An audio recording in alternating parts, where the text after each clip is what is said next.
Voilà. Kamel, c'est comment? Vous êtes là? Ok.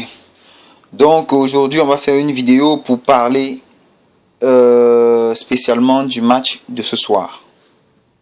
Je suis le premier Camerounais fâché. Donc je suis très fâché. Donc à titre de rappel, je ne fais que donner mon point de vue. Donc celui qui va se sentir choqué, il retient ses émotions. Donc moi je suis très fâché. Parce que il y a des trucs que moi je n'arrive pas à comprendre. Moi je ne comprends pas comment on ne peut pas reconduire une équipe qui gagne. Moi on m'a toujours appris qu'on ne change pas l'équipe qui gagne. Bon, je ne me remets pas en doute le diplôme de l'entraîneur. Mais le diplôme du supporter, en tant que supporter, j'ai maintenant le droit de mettre ce diplôme en avant. Je vois aussi le match. Le football, c'est maintenant une affaire de tout le monde. C'est un but seulement pour une seule personne. Quand tu fais mal, on voit que tu as mal fait. Donc on n'a pas besoin d'un diplôme pour pouvoir... voilà. Vous avez compris. Je ne comprends pas comment on passe d'un système 4-3-3 à un système 4-5-1. Pour ceux qui comprennent le schéma tactique dans le jargon footballistique. Donc, quand je parle de 4-3-3, ça veut dire 4 défenseurs, 3 milieux et 3 joueurs offensifs. Donc, 3 joueurs qui sont offensifs à outrance, comme on dit souvent là. Ceux-là, ils ne descendent pas à plus du milieu. Donc, c'est-à-dire c'est le système dans lequel on évoluait avant les qualifs. Ou alors pendant la qualif. On a bien vu que... attendez. On doit remarquer. Je vais regarder ça parce que j'ai toujours une brochure. Moi, j'explique toujours avec des brochures. Donc, je remarque bien que avant la qualif, on jouait dans un système 4-3-3. Ou alors pendant la qualif. On évoluait en système 4-3-3 avec le petit Ndji Clinton sur le côté droit. Je suis sur le côté droit. Et Mokanjo qui jouait sur le côté gauche. Et juste au milieu. Et juste au milieu. Bon, moi je parle des 3 avançants du devant. On avait Boubacar 25. Donc Ndji Clinton, Mokanjo et Boubacar 25 sur le milieu. Donc les 3 joueurs du milieu étaient composés justement au centre milieu à l'axe. Il y avait Choupo-Moting qui jouait là. Il y avait Eino Eyon. Et il y avait Stéphane Mbia. Non, je pense pas que c'était pas Stéphane Mbia, c'était Loé. Mais je pense que c'est Christian Loé, un truc de ce genre. Donc Stéphane Mbia jouait justement dans l'axe avec Nkoulou, Nicolas Nkoulou. Et Oyongo et le joueur Oyongo. Et Oyongo qui jouait justement sur le côté et qui a été changé aujourd'hui. Et de l'autre côté, on avait Henri Bedimo. Ou encore peut-être remplacé par Georges Mandjek. Donc, qui sont des latéraux de formation. Donc, voilà la configuration de départ. Qu'on a pu battre la Côte d'Ivoire avec cette configuration. On a copieusement battu. Mais c'était une raclée spectaculaire. Mais c'était, on les avait battus avec le score et avec la manière. Donc aujourd'hui, je ne comprends pas comment est-ce qu'on arrive dans la compétition. Et ce pseudo-coach, excusez-moi l'expression, mais c'est un pseudo-coach. Ce coach, lui, ne connaît pas son travail. Moi, je me dis parfois, à cet âge, il doit avoir un problème psychologique, un problème mental, parce que moi, je ne comprends pas. Il nous fait croire qu'on ne tire pas les ficelles après lui. Qu'il est totalement indépendant. Pourtant, il n'en est pas. Nous, on connaît le Cameroun. Autant mieux nous dire, voilà, le ministre tel et tel font leur business comme d'habitude. Le business ne peut pas disparaître comme ça. Quand Samuel Eto'o y était, bon, on traversait après les coachs. Oh non, c'est Samuel Eto'o qui met sa bande à lui. C'est tel qui fait ceci, c'est tel à tel clan et tel. Voilà. Aujourd'hui, il n'est plus là. on constate directement qu'il y a des gens derrière tout ça. Et le coach, lui, voilà, sûrement avec la peau blanche, il nous fait comprendre qu'il est blanc comme neige et que les affaires de corruption, non, ça ne le concerne pas. Il est né après ça, donc c'est les histoires d'avant, et puis voilà. Mais on sait que ce coach, il est dans la mafia. Il est dans le business. Oui, si tu n'as pas les deux, mon frère, dis seulement pour nous. Aujourd'hui, là, moi, je sens que tu vas seulement partir. Parce qu'il faut que tu partes. C'est pas bon. Étant donné que tu vas partir, la question qu'on se pose, c'est qui viendra remplacer tout ça. Et la personne sera tuée au business. Donc, le football camerounais est entre de mauvaises mains. Depuis longtemps, comme on le dit. Et je lance comme ça un SOS à tous les Camerounais de partout, de partout dans le monde. Vraiment, moi particulièrement, j'ai un ami qui m'a dit supporter les Lions, il faut avoir le gros cœur. Et j'ai compris que supporter les Lions de nos jours, c'est plus évident. Ça ne sert plus à rien de supporter cette équipe. Parce que le football est devenu le business. Et même pour faire du business, il faut investir. Mais ceux-là veulent gagner sans investir.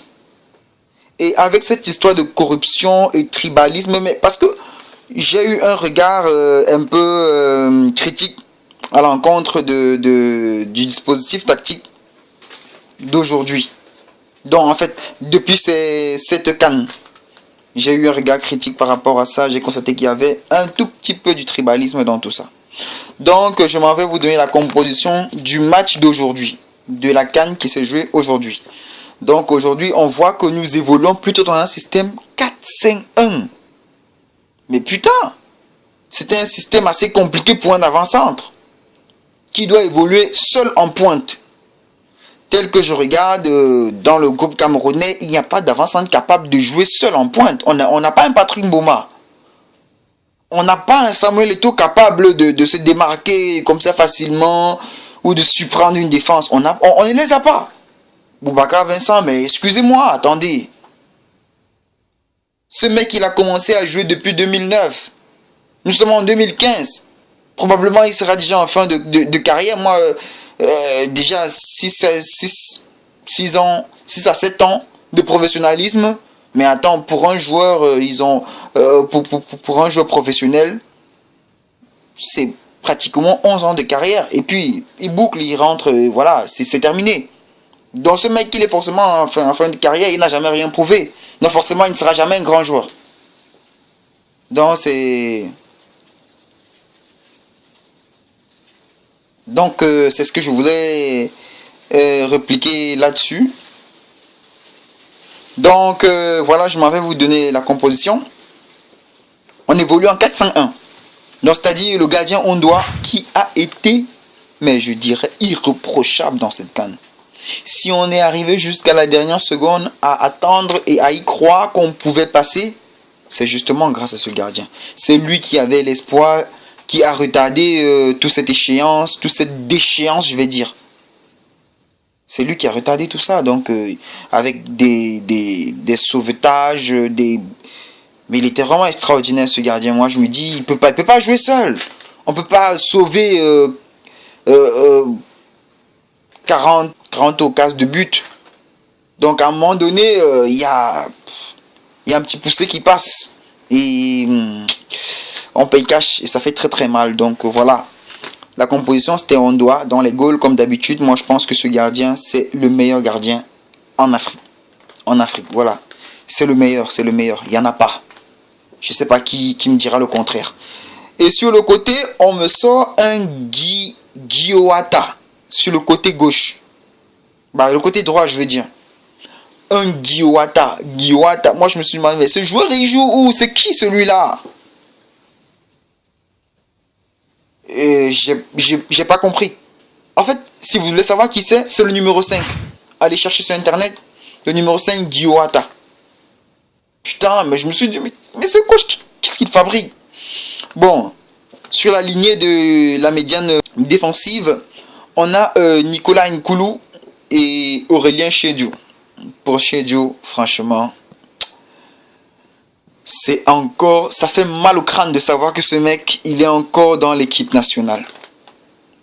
Je me demande Ce mec, il a commencé le foot, pour ceux qui ne savent pas. Chez lui, c'était un milieu relanceur, donc un milieu récupérateur, qui a aussi pour rôle secondaire de relancer les balles. Ce mec, il a été mauvais à tous les postes. À un moment donné, il a voulu jouer milieu offensif. Et au même titre que Stéphane Mbia. C'est des joueurs qui ont commencé au même poste. Et qui se sont retrouvés en défense centrale. Parfois sur le côté, mais moi je me suis dit, c'est des gens qui ont raté. Moi, bon, on va dire ça comme ça. Donc, franchement, il faut chercher autre chose.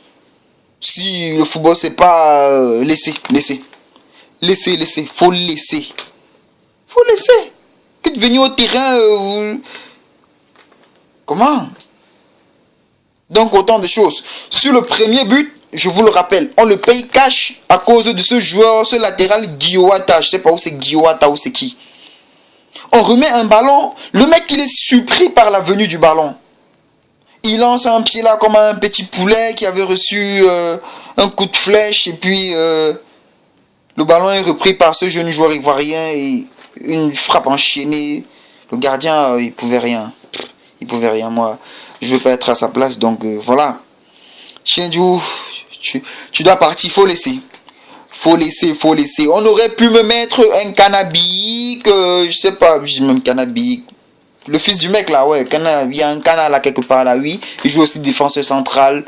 Il y a plein d'autres jeunes là qui peuvent mieux jouer, qui ont des trucs à prouver. Ce que moi je pense, c'est quoi? Un joueur expérimenté. Comme certains l'ont dit, Chiendiou, c'est un joueur expérimenté. Un joueur expérimenté qui n'a rien à prouver, ça ne sert à rien. Ça n'a aucun avantage. C'est une erreur. Autant mieux mettre un joueur non expérimenté qui a des choses à prouver. Je préfère. Parce que celui-là, c'est sur une longue durée. C'est sur l'avenir. Voilà. On projette les choses. Que de se caser sur un joueur expérimenté qui n'a plus rien à prouver. Lui, il ne fera jamais 30% des efforts physiques ou il n'ira jamais à 30% de ses capacités. Ça sert à quoi? Ça sert à rien. Rien du tout. Moi, je pense que ça sert à rien. Donc, voilà de l'autre côté. Et on a Henri Bédimo. Henri Bédimo, ça laisse à croire. Ça laisse à désirer. Donc, c'est discutable. Mais je pense qu'il n'a pas fait un mauvais match. Parce qu'il a vraiment contenu Serge Aurier sur son côté comme il pouvait. Je pense qu'il s'est vraiment battu. Serge Aurier qui allait vraiment très très vite dans ce match-là. Et maintenant sur le milieu défensif, à deux défenseurs, on a Stéphane Mbia et Georges Mandjek. Stéphane Mbia, il s'est battu comme il pouvait. Il n'a pas été très bon. Il a vraiment manqué de beaucoup de justesse. Dans la relance, non. Je ne l'ai pas vu parce que chacun milieu récupérateur doit pouvoir récupérer les ballons et relancer de bons ballons dans le dos de la défense ou voilà, il doit faire ce boulot-là. Stéphane Mbia, non, je ne l'ai vraiment pas vu à part le boucan ou voilà, faire le boucan de capitaine, voilà. C'est tout ce que moi j'ai vu. J'ai pas vu grand-chose. Mais il s'est quand même battu parce que déjà, je sais que à son poste, il n'y a pas vraiment plus bon que lui. Donc, on dit 1 mieux que 0. Donc, voilà. Il s'est battu. Et Georges Mandjek, qui est vraiment là parce que Eno Eyon a été blessé lors du premier match, vous vous souvenez. Donc, voilà, Georges Mandjek, il est là. Lui aussi, il a été vraiment effacé. Donc, un jeune qui est quand même prometteur, mais je comprends pas du tout. Bon, c'est discutable. Moi, je pense que c'est des jeunes qui ont encore à prouver parce que c'est des gens qui étaient là lors des qualifications et qui ont montré de bonnes choses. Donc, et sur le milieu offensif, on joue avec un seul milieu offensif. Vous vous rendez compte par rapport au match du qualif où on joue en 4-3-3 avec trois milieux offensifs et qui avec la même tâche de défendre en même temps.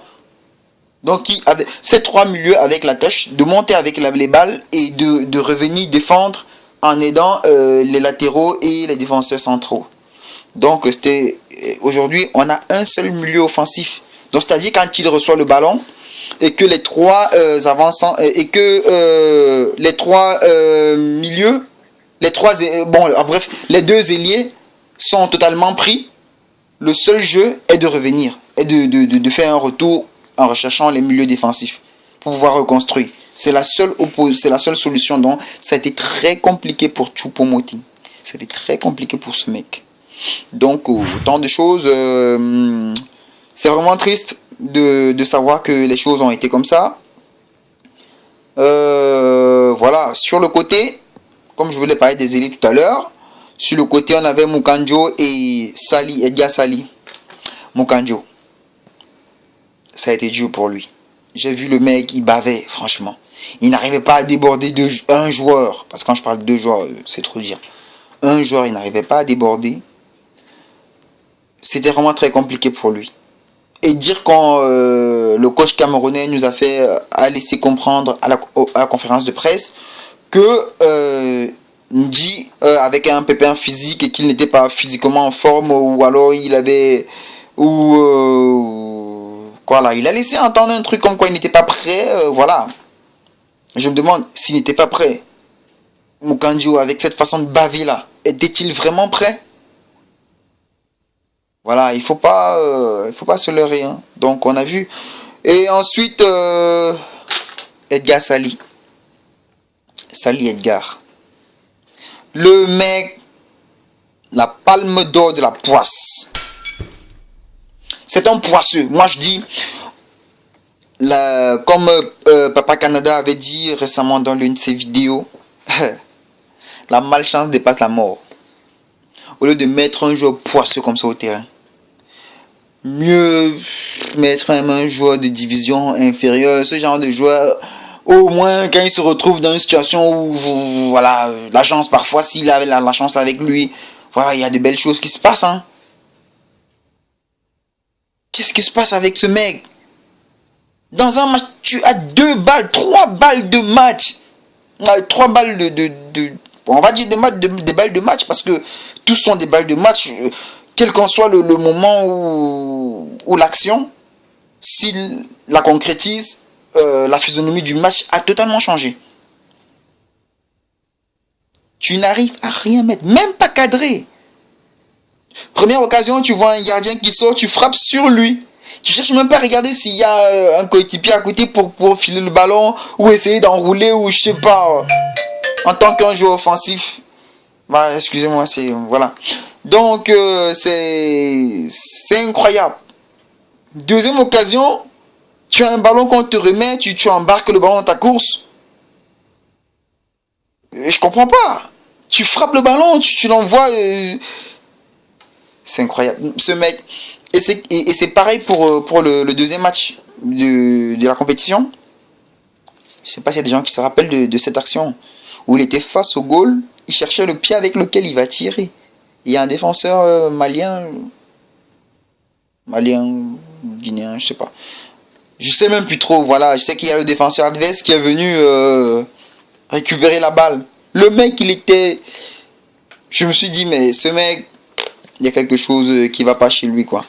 Il faut, voilà. En le changeant, en le faisant sortir aujourd'hui, c'était... je pense que c'était... Et en dernier point, on remarque la titularisation de Franck Etunji. Je pense que c'est Franck, hein, ou c'est quoi, je sais pas. Etunji. Putain! En pointe! Bah, je ne le dis pas pour rien. Vous avez pu voir. Un Etunji en pointe. Il a joué toute la première mi-temps. Et la deuxième mi-temps, il est sorti à la 65e minute. Près d'1h05 de jeu. Tu n'as pas cadré une frappe. Putain de mec, c'est incroyable. Cadrer une frappe, bah, je dis pas marquer, bon, quand même, se montrer au moins un peu dangereux. Je sais pas, essayer d'inquiéter le gardien adverse et lui dire je suis quand même là, voilà. Si tu crois qu'il y a personne ici devant, je suis là. C'était incroyable. C'était vraiment incroyable de voir qu'il soit passé comme ça à côté du match. Et voilà, c'était ça le résultat auquel le match est soldé. Notamment par l'entrée de Christian G, Loïc Kweke et enfin Boubacar 25. Cette configuration qui avait joué au match aller. Donc ces 3 joueurs sont rentrés notamment, ces 3 joueurs offensifs sont rentrés notamment sur la pelouse, sur l'aire de jeu. Mais est-ce que les gens se demandent, mais pourquoi est-ce que ces 3 joueurs sont rentrés et pourquoi est-ce que la compétition n'a pas changé? Mais vous avez bien vu les débordements de Boubacar Vincent qui a été à un moment donné égoïste. Moi je vais dire ça comme ça, c'est pour moi ce joueur il n'a pas de mental. Il n'a pas de mental. À un moment donné il s'est dit voilà je vais tout faire seul. Comme on m'a laissé sur le banc au début, voilà je vais leur prouver que je peux tout faire. Tu dribbles un joueur, 2 joueurs, mais à un moment donné il faut passer le ballon. Passe le ballon. Que il est libre, il n'est même pas en jeu, passe. Tu décides de frapper avec le pied gauche, putain. Entre nous, moi je suis le coach, je te sors et tu joues plus jamais.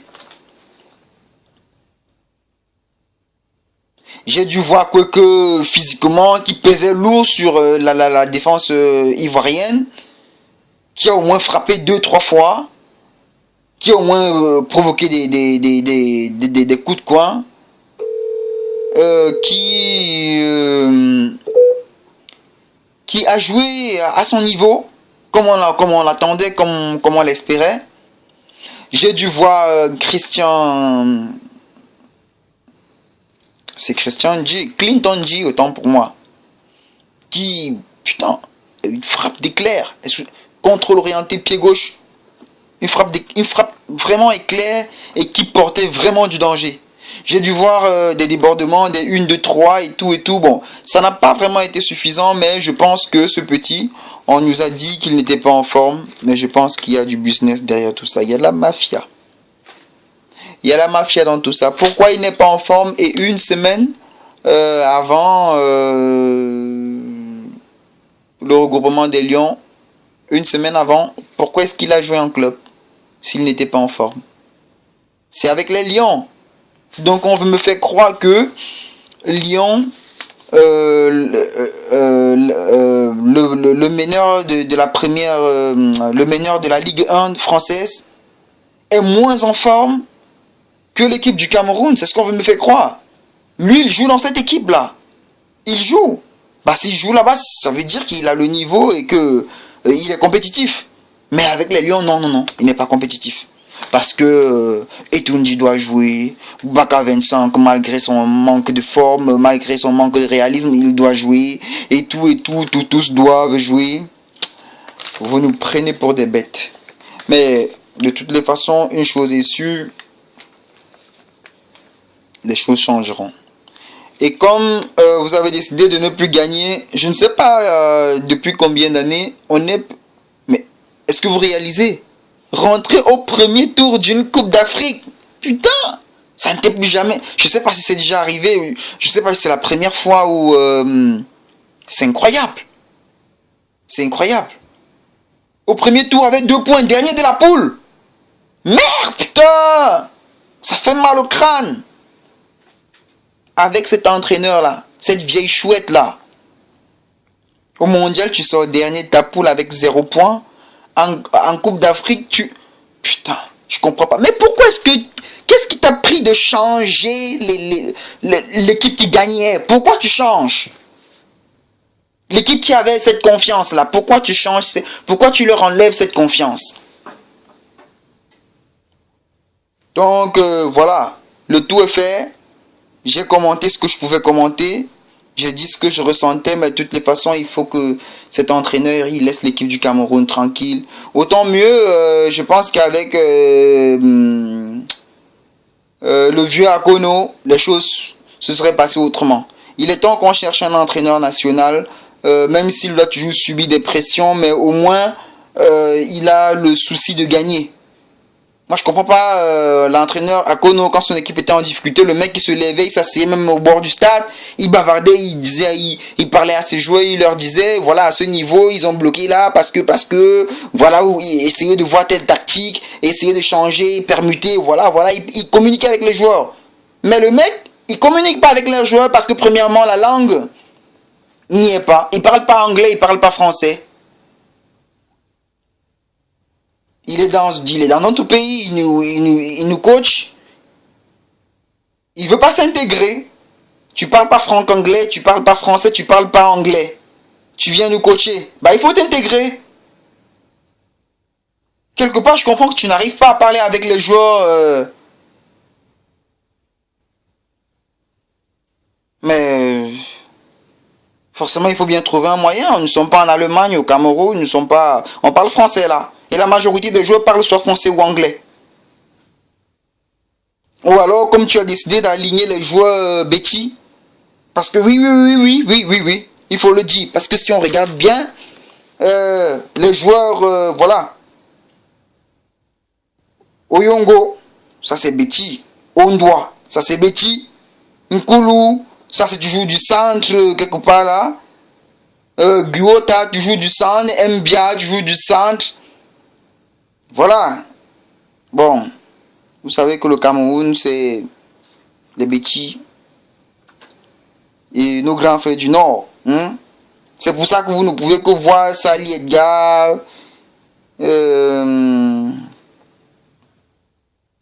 Boubacar Vincent. Malgré leur méforme, il ne faut pas qu'on les change, non. Il y a des coups de fil, qui passent tout le temps. Non, ces joueurs, ils doivent jouer. C'est ce même problème qu'on avait à l'époque de Idrissou. Mais tu te rendais compte qu'à un moment donné, le match est compliqué, il y a des joueurs capables de jouer, on te sort un Idrissou. Putain, je te demande, mais où est-ce qu'on va avec celui-là? Qu'est-ce qu'il rentre faire? Bah justement parce qu'il y avait des coups de fil, des pressions toujours comme ça tout le temps. Moi je dis, essayez de primer le mérite, essayez de primer le talent. Je comprends pas pourquoi Clinton G peut être au banc et Etundi soit sur le terrain. Les Etundi, c'est des joueurs joker, par exemple, dans un match où Clinton G n'a pas pu vraiment apporter, de par sa vitesse, de par ses doublures, de par le danger qu'il peut porter à l'équipe adverse. S'il n'a plus rien fait, s'il n'a pas pu vraiment se montrer dangereux, voilà, on peut rentrer des joueurs comme Etundi, avec sa taille, sa carrure, pour pouvoir faire mal à l'adversaire sur les jeux de tête et tout. Mais Etundi, appel dans la profondeur, il ne sait pas le faire. Bas le pied, il ne sait pas. Combiné avec les milieux de terrain, il ne sait pas. Frappe, shoot, à un moment donné, même dans le vide, non, il ne sait pas.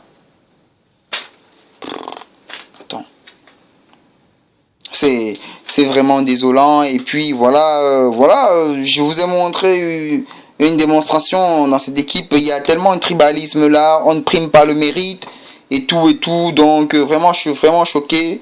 Et voilà, supporter les Lions pour moi c'est... Maintenant, non, j'en ai terminé. Je pense que le patriotisme envers les Lions, c'était avant.